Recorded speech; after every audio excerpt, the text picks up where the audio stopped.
இங்க வாடா. ஏலம் போடாத இடத்துல ஏன்டா மரத்தை வெட்டிட்டு இருக்கீங்க? ஏலம் போட்டதா லவங்க போட்டதா எங்களுக்கு தெரியாது. எங்க முதலாளி வெட்ட சொன்னாங்க, நாங்க வெட்டோம். யார்டா முதலாளி?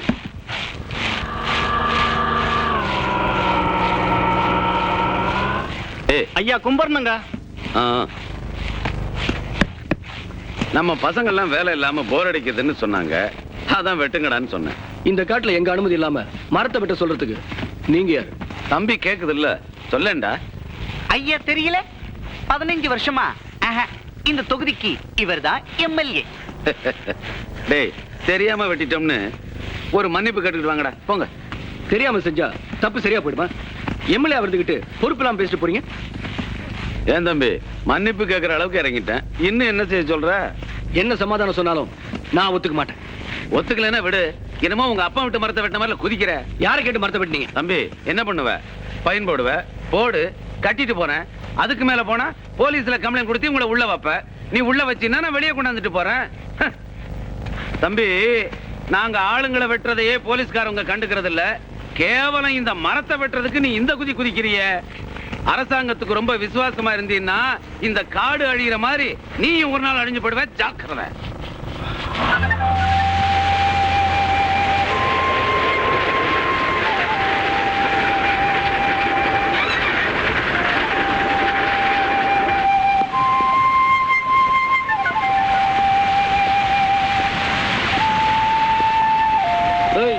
என்ன இங்க என்ன பண்ணிட்டு இருக்க? பார்த்தா தெரியலையா?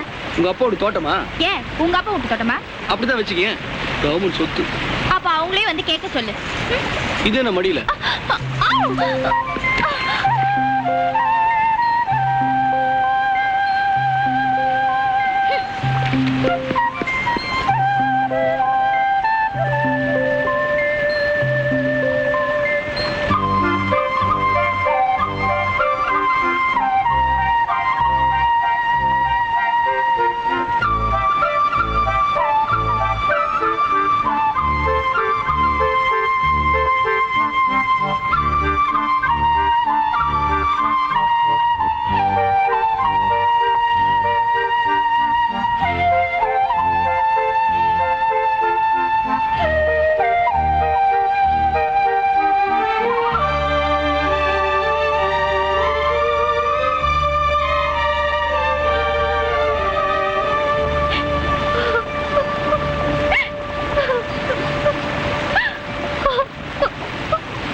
ரொம்ப சாதாரணமா போயிட்டல்ல.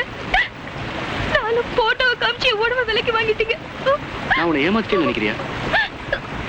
இல்ல, நான் தான் ஏமாந்துட்டேன். காதல்னா என்னன்னு உனக்கு தெரியுமோ தெரியாது, எனக்கு ரொம்ப நல்லாவே தெரியும். அடுத்தவன் காதல கஷ்டப்பட்டு நான் சேர்த்து வச்சேன். என்னோட காதலியா ஏமாத்திடுவேன்? நீ ஏமாறவும் இல்லை, நான் உன்னை ஏமாத்தவும் இல்லை. நம்ம 2 பேரும் தான் கொஞ்சம் அவசரப்பட்டுட்டோம். இது எனக்கு ஒரு காதல சேர்த்து வைக்க போடப்பட்ட நினைவு பரிசு. இதை நான் உயிரோட வரைக்கும் போடணும்னு ஆசைப்பட்டேன். இப்போ உன்னை என் உயிரை மதிச்சு இதை நான் உனக்கு போடுறேன். சத்தியமா சொல்றேன் பானு, இன்னில இருந்து நீதான் எனக்கு மனைவி.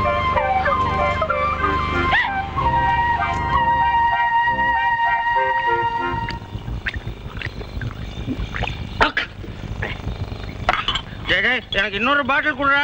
ஏற்கனவே நீ 3 பாட்டில் சாப்பிட்டாச்சு, உடம்பு கெட்டு போயிடும். பேசாம வீட்டுக்கு போ. இந்த கரிசனெல்லாம் என்கிட்ட வேணாம். ஒண்ணு குடுக்கறதா குடுக்கறேன்னு சொல்லு, இல்லன்னா இல்லன்னு சொல்றா. ஏண்டா இது உங்க அப்பா வீட்டு உடம்பா? ஆமா ஆமா, இது எங்க அப்பா வீட்டு உடம்பு தான், கொடுக்க முடியாது. பேசாம வாய மூடிட்டு போடான்னா போவியா? ஏய், நானும் நீயும் ஒரு காலத்துல ஒன்னா பொறுக்கி தின்னதெல்லாம் மறந்துட்டியா? 4 பாட்டில், ஒரு பிஸ்கட் கடை, அதுக்கு நீ முதல்ல உலகத்தில் இல்லாத கடை வச்சிருக்கானடா. நாளைக்கு நான் ராஜாடா, ராஜா. என் தங்கச்சிக்கு இந்த ஊரே பார்த்து மெச்சுற அளவுக்கு நான் கல்யாணம் பண்ணி வைக்கல. என் பேரை மாத்திக்கிங்கடா. அம்மா, என்ன மன்னிச்சுக்கம்மா, மன்னிச்சுக்க.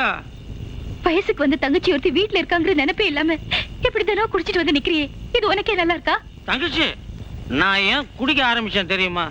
உனக்கு கல்யாணம் பண்ணி வைக்கலங்கிற கவலையில தான் நான் குடிக்க ஆரம்பிச்சேன். அம்மா, உன்னை முதல்ல பொண்ணு பார்க்க வந்தவன் 10 பவுன் கேட்டான். என்னால முடியல, கோட்டர் அடிக்க ஆரம்பிச்சேன். அடுத்தவன் 20 பவுன் கேட்டான். ஆஃப் அடிக்க ஆரம்பிச்சம்மா. அப்போ 30 பவுன் கேட்டா ஃபுல் அடிப்பியா? இப்படி சம்பாதிக்கிற காசு எல்லாம் குடிச்சு அழிச்சா கல்யாணம் என்ன என் கருமாதி கூட பண்ண முடியாது. அம்மா தாயே, தாயே, தாய், எவனாவது இனிமே 10 பவுன் 20 பவுன் கேட்டு என் வீட்டு வாசப்படி மீச்சிங்க தொலைச்சிட்டேன். எவன் 50 பவுன் கேட்டு வர்றானோ அவனுக்கு தாண்டா என் தங்கச்சியை கொடுப்பேன். முதல்ல நீ வந்து சாப்பிடு.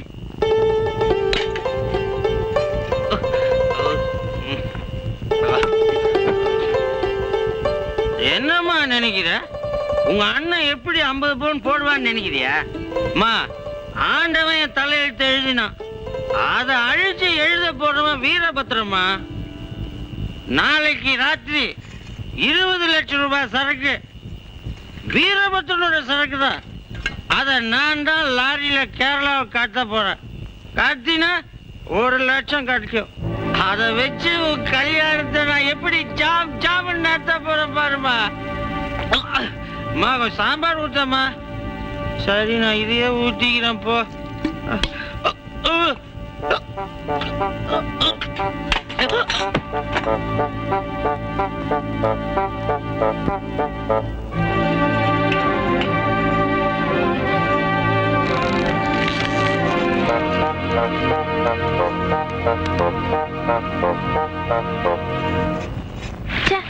பேசாம நான் மெட்ராஸ்லயே இருந்திருக்கலாம். ஒரே போர்.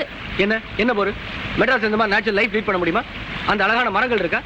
இந்த அருவி இருக்கா? ஆமா ஆமா, அதனாலதான் ஆபீஸ்ல இருக்கிறத விட்டுட்டு மரத்துக்கு கீழே அருவி ஓரத்துலயும் சுத்திட்டு இருக்கீங்க. என்னம்மா சொல்றேன்? நான் என்னத்தம்மா சொல்றது? எங்க அண்ணா IFS படிச்சுட்டு ஃபாரஸ்ட் ஆபீசரா வேலைக்கு வந்து வந்த வேலையை மறந்துட்டு கேமராவும் கைமா டிரைவர் தங்கச்சி பின்னாடி சுத்துறாரு. அதனாலதான் இந்த ஊர் ரொம்ப பிடிச்சு போயிருக்கா அவருக்கு. பொன்மகள் வந்தாள். நான் சொன்னதெல்லாம் பொய் இல்லைன்னு ப்ரூவ் பண்றதுக்கு அவங்களே வந்துட்டாங்க பாருங்க.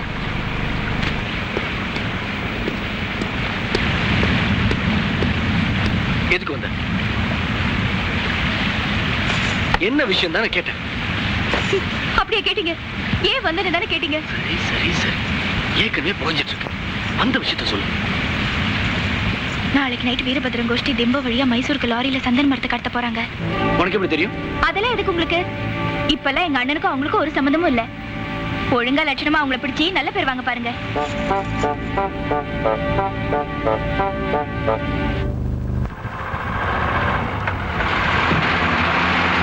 இந்த பெரியசாமி வராதனால இப்ப நான் வண்டி ஓட்ட வேண்டியதா போச்சு. ஏய், அங்க பாரு, செக் போஸ்ட் பக்கத்துல ஆபீசர் நிக்கிறான். வண்டி நிறுத்தாத, உடைச்சிட்டு போ.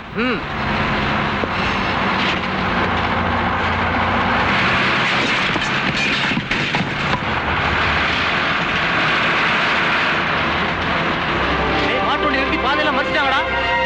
அந்த ஆபீசர் கையில மாட்டிக்காதீங்களா? எல்லாம் தப்பிச்சு ஓடுங்க, ஓடுங்க சீக்கிரம். வீரபத்ரன் லாரியை இதுவரைக்கும் எவனும் பிடிச்சதில்லை. இவன் மட்டும் எப்படா பிடிச்சான்? எப்படி பிடிச்சான்? எனக்கு டிரைவர் சின்ன தம்பி மேலதாங்க சந்தேகம். நேத்து ஊர்ல சாராய கடையில குடிச்சிட்டு சத்தம் போட்டுட்டு இருந்தான். பெரிய கடையை வைக்க போறதா சபதம் போட்டான். அவன் உங்ககிட்ட பணம் வாங்கித்தான் கடை வைக்க போறான்னு நினைச்சேன். ஆனா கவர்மெண்ட்டுக்கு காட்டி கொடுத்து தான் வைக்க போறான்னு இப்பதாங்க தெரியுது. நம்ம ஆட்கள் பிடிபட்டதுக்கு காரணம் இந்த கிராமத்து ஜனங்களும் உங்க பங்காளியும் தான். மாட்டு வண்டிகளை வச்சு வழிமறிச்சு அவனுக்கு உதவி செஞ்சது இந்த கிராமத்து ஜனங்க. அதுக்கு உடந்தையா இருந்தது உங்க பங்காளி கிட்ட. சாட்டையா, இந்த காட்டுக்குள்ள நம்ம தனி அரசாங்கமே நடத்துறோம்னா நம்ம பலம் மட்டும் காரணம் இல்லடா, மக்களுக்கு நம்ம மேல இருக்கிற பயமும் கூட தான். அந்த பயம் கொஞ்சம் குறைஞ்சிச்சு, நம்ம பலமும் குறைஞ்ச மாதிரி.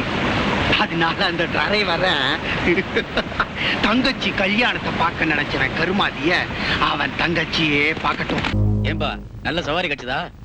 எங்கடா கிடைச்சது? அண்ணாநகர் பொறுத்த ஒரு பார்ட்டி கிடைச்சது. அதையும் போலீஸ்காரன் தண்ணியை போட்டுக்கிட்டு ஸ்டேஷன் கிட்டுன்னு போயிட்டான். பாவம், அந்த பொண்ணு என்ன பாடுபடுதோ.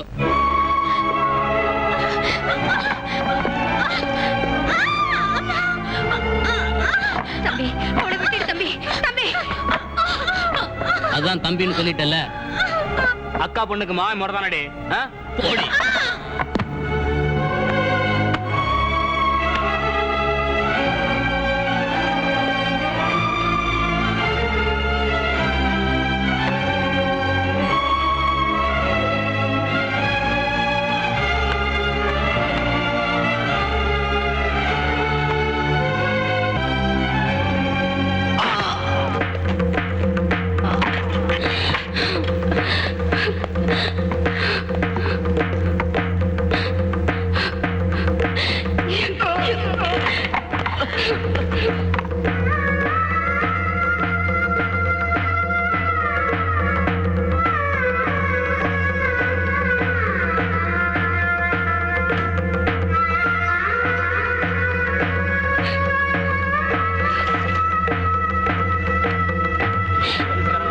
இல்லாம பொழப்பு நடத்த முடியாது. வந்திருக்கேன் போல வந்திருக்கேன். வாங்க வாங்க வாங்க வாங்க.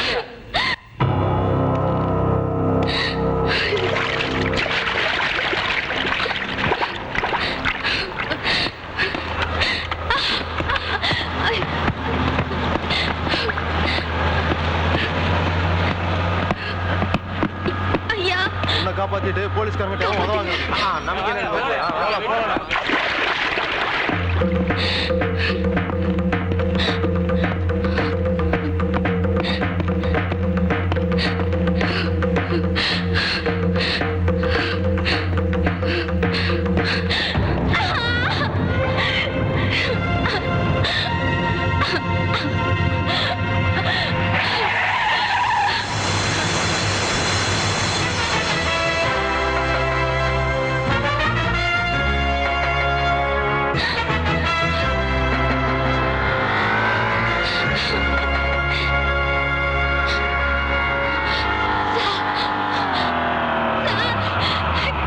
என்ன காப்பாத்துங்க.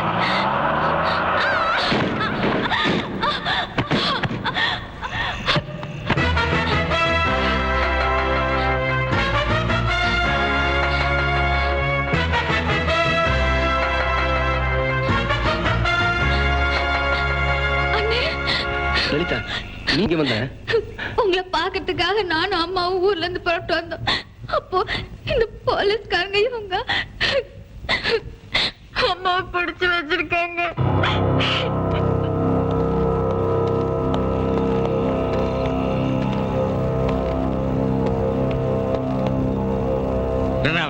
உன் வேலையை பார்த்து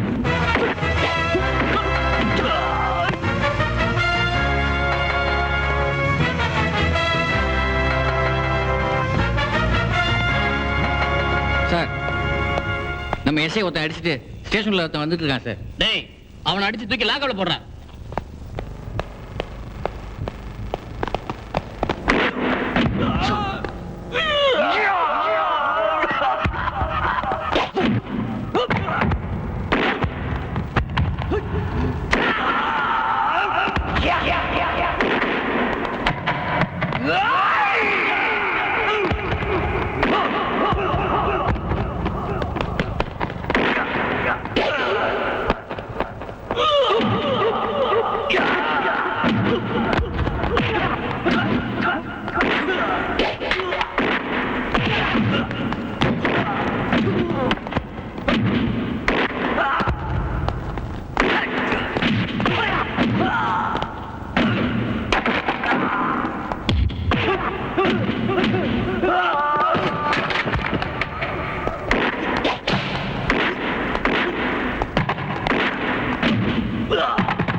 போலீஸ் ஸ்டேஷன்ல வந்து போலீஸ் அடிக்கிறியா? நீ எங்க போனாலும் இதுக்கு பதில் சொல்லி ஆகணும். நான் எங்கேயும் போக மாட்டேன்டா.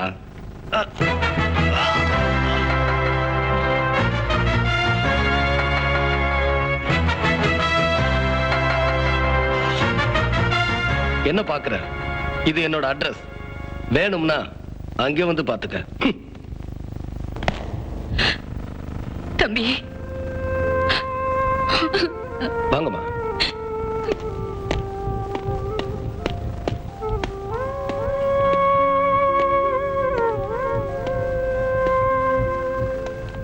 வேடிக்கை பார்க்கறதுக்காக நிக்கிறீங்களா?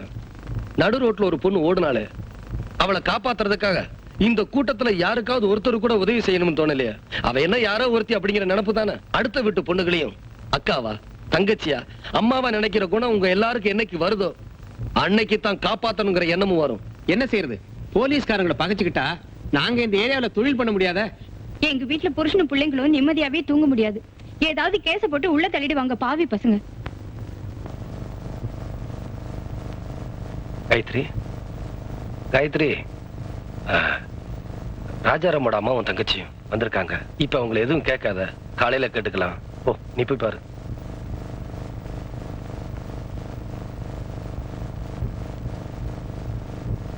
காலம் கெட்டு போச்சுமா. நல்லவங்க யாரு கெட்டவங்க யாருன்னு தெரியாத அளவுக்கு நாட்டு நடப்பு மாறி போச்சு. உங்க 2 பேர் முகத்தை பார்த்ததுக்கு அப்புறம் அந்த பாவிக்கு அப்படி செய்ய எப்படிமா மனசு வந்துச்சு? நல்ல வேளை அல்லாவே பார்த்து நல்ல சமயத்துல என் பையனை அனுப்பிச்சு வச்சிருக்காரு. நீங்க ஒண்ணும் கவலைப்படாதீங்கம்மா, சாப்பிடுமா. நீங்க வரத பத்தி ஒரு தகவல் கொடுத்திருந்தா அவரே பஸ் ஸ்டாண்டுக்கு வந்திருப்பாரு. அப்படி என்னம்மா தலைபோற அவசரம்? தலைபோற அவசரம் தாம்மா. ராஜாராமன் கடத்தல்காரங்களை பிடிக்க காட்டுக்குள்ள போய் 1 மாசம் ஆச்சு. கூட போன சில பேரை கடத்தல்காரங்க சுட்டு கொன்னுட்டாங்க. என் அண்ணன் என்ன ஆனார்னே தெரியல. அது விஷயமா பிரபாகர் அண்ணனை பார்த்து சொல்லலாம் தான் வந்தோம். ராஜாராமன் உயிருக்கு ஏதாவது ஆயிடுச்சுன்னா அவனுக்கு ஒண்ணும் ஆகாதுமா. அரசாங்கத்துல வேண்டிய ஏற்பாடெல்லாம் பண்ணிக்கிட்டு இருக்காங்க. நீங்க தைரியமா இருங்க. நம்பிக்கிட்ட சொல்லிட்டீங்கல்ல, அவன் எல்லாம் பாத்துக்குவான். நீங்க சாப்பிடுங்கம்மா.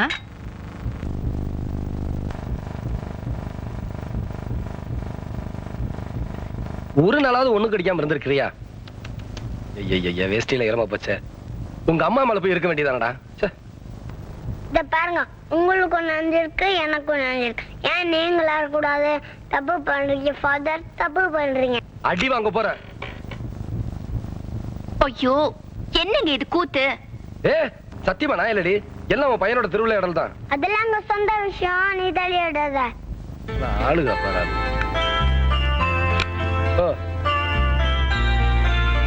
அடே கல்ற.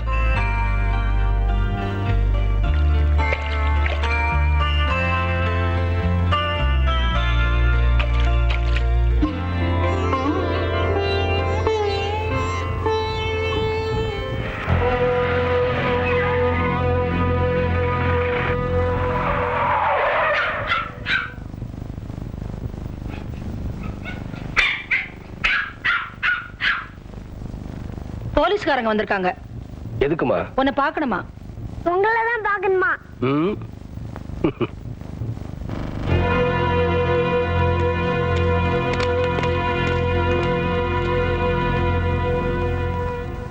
என்ன வேணும்? உங்களை அரெஸ்ட் பண்ண வந்திருக்கேன். எதுக்கு? ஏன் எதுக்குன்னு உங்ககிட்ட சொல்ல வேண்டிய அவசியம் இல்ல. அப்ப நீங்களே என்ன அரெஸ்ட் பண்ண முடியாது. ஏன்? எனக்கும் ஏன் எதுக்குன்னு உங்ககிட்ட சொல்ல வேண்டிய அவசியம் இல்ல. நீங்க ஐபிஎஸ் படிச்சுட்டு வந்திருக்கீங்க, நான் ஐஎஃப்எஸ் படிச்சுட்டு வந்திருக்கேன். உங்க ரேங்க் தான் நானும். ஐஎஃப்எஸ் படிச்சிருக்கேன்னு சொல்றீங்க. சட்டத்தை மதிக்க வேண்டிய நீங்க ஒரு ரவுடி மாதிரி போலீஸ் ஸ்டேஷன்ல பிஹேவ் பண்ணிருக்கீங்க. இவன் போலீஸ்கார மாதிரி நடந்துக்கல, அதனால நானும் ஆபீசர் மாதிரி நடந்துக்கல. அதுக்காக நீங்க இனிமே நான் சொல்ல வேண்டியதை கோர்ட்ல சொல்லிக்கிறேன். நீங்க போகலாம்.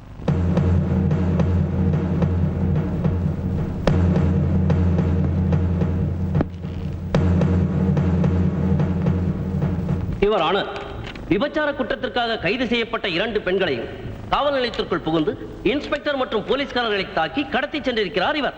பொதுமக்கள் முன்னாலேயே இதை செய்திருக்கிறார். இப்படிப்பட்ட குற்றவாளிகளை வளரவிட்டால் நாளைக்கு இவர்கள் நீதிமன்றத்திற்குள் நுழைந்து நீதிபதியே தாக்குகின்ற அளவிற்கு வளர்ந்து விடுவார்கள். எனவே குற்றவாளிக்கு கடும் தண்டனை அளிக்குமாறு கடம் கோட்டார் அவர்களை தாழ்மையுடன் கேட்டுக்கொள்கிறேன். That's all your honour. அரசாங்க வக்கீலின் குற்றச்சாட்டுகளுக்கு உங்கள் பதில்? யுவர் ஆனர், சட்டம் ஒழுங்கா காப்பாத்துறதா போலீஸ் ஸ்டேஷன். காப்பாத்த தவறுன இடம் போலீஸ் ஸ்டேஷனும் இல்ல, அங்கே காக்கி சட்டை போட்டவங்க எல்லாம் போலீஸ்காரங்களும் இல்ல. இந்த நாட்டுல ஒரு பொண்ணு நடு ராத்திரியில தன்னந்தனியா பயம் இல்லாம என்னைக்கு நடமாட முடியுதோ அந்த நாள் தான் இந்தியாவுக்கு உண்மையான சுதந்திரம் கிடைச்ச நாள்னு மகாத்மா காந்தியை சொல்லி இருக்கார். அந்த சுதந்திரத்தை காப்பாற்ற முடியாத இடம் இந்த போலீஸ் ஸ்டேஷன். இந்த நாட்டுல பெண்கள் திருடர்களுக்கு பயப்படுறதை விட, அயோக்கியர்களுக்கு பயப்படுறதை விட போலீஸ்காரங்களுக்கு பயப்படுற நிலைமையை உருவாக்குறவங்க உண்மையான போலீஸ்காரங்களா யுவர் ஆனர்? தேவையில்லாம பேசாதீங்க. நீங்க போலீஸ் அடிச்சீங்களா இல்லையா? கேட்ட கேள்விக்கு பதில். யாருக்கும் பயப்படாம அராஜகமா பகிரங்கமா நடு ரோட்ல பல பேர் பாக்குற போது துரத்தி துரத்தி கெடுக்க நினைச்ச ஒரு காக்கி சட்டை போட்ட ரவுடியை தான் நான் அடிச்சேன். இன்ஸ்பெக்டரே தவறு செஞ்சிருந்தாலும் அவரை தண்டிக்கிறதுக்கோ அடிக்கிறதுக்கோ உங்களுக்கு உரிமை கிடையாது. எங்க கம்ப்ளைண்ட் கொடுத்திருக்கணுமோ அங்க கம்ப்ளைண்ட் கொடுத்திருக்கணும். அவங்க தான் ஆக்ஷன் எடுத்திருக்கணும். ஏன் சார், உங்க மனைவிக்கோ மகளுக்கோ சகோதரிக்கோ இப்படி ஒரு நிலைமை ஏற்பட்டுச்சுன்னா தடுக்கிறத விட்டுட்டு கம்ப்ளைண்ட் கொடுக்கத்தான் ஓடுவீங்களா? அது வரைக்கும் அந்த பொண்ணோட கற்பு கெடாம இருக்குமா? மானம் போகாம இருக்குமா? இதெல்லாம் போனதுக்கு அப்புறம் அவளுக்கு வாழ்க்கை தான் இருக்குமா? சொல்லுங்க. பொருள் தொலைஞ்சு போயிடுச்சுன்னு கம்ப்ளைண்ட் கொடுத்தாலே கண்டுபிடிச்சு திருப்பி கொடுக்க முடியாத நீங்க கற்பு போயிடுச்சுன்னா எப்படி சார் திருப்பி கொடுப்பீங்க? திருப்பி கொடுக்கத்தான் உங்களால முடியுமா?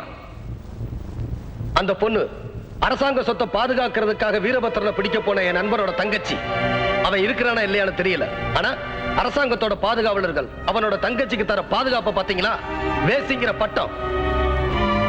அப்பாவி பெண்களோட வாழ்க்கையில விளையாடுற போலீஸ் இந்த சிட்டில விபச்சாரம் எந்தெந்த ஹோட்டல்ல நடக்குது, எந்தெந்த பங்களாவுல நடக்குது நல்லா தெரிஞ்சும் ஏன் சார் நடவடிக்கை எடுக்கல? மாமூல் கிடைக்கிறதுனாலயா இல்ல அது நடத்துறவங்க பெரிய ஆளுங்கிற பயத்தினாலயா? இவர் ஆனா போலீஸ்காரங்க ஒழுக்கத்தையே அவர் தப்பா பேசுறார். எனக்கு தெரியும் சார் போலீசாரோட ஒழுக்கத்தை பத்தி. ஒரு பெண் போலீஸோட கற்ப இன்னொரு போலீஸ்காரனை சூறையாடின சம்பவம் இந்த நாட்டுல நடக்கல. அது செய்தியா பேப்பர்ல வரல, நீங்க படிக்கல.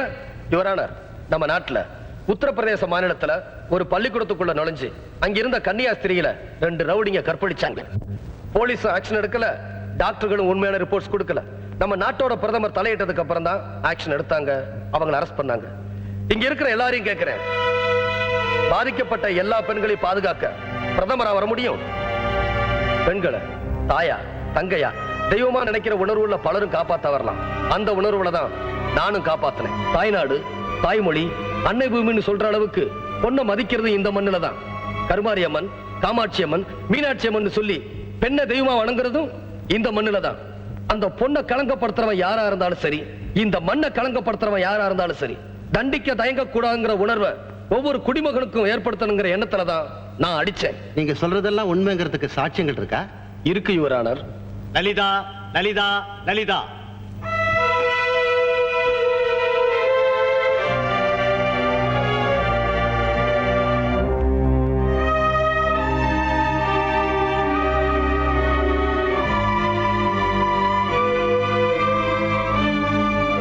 இந்த வழக்கில் கண்ணால் கண்ட சாட்சியங்களையும் பாதிக்கப்பட்ட பெண்ணின் சாட்சிகளின் படியும் பிரதிவாதி பிரபாகரன் கூற்று முற்றிலும் உண்மை என தெளிவாகிறது.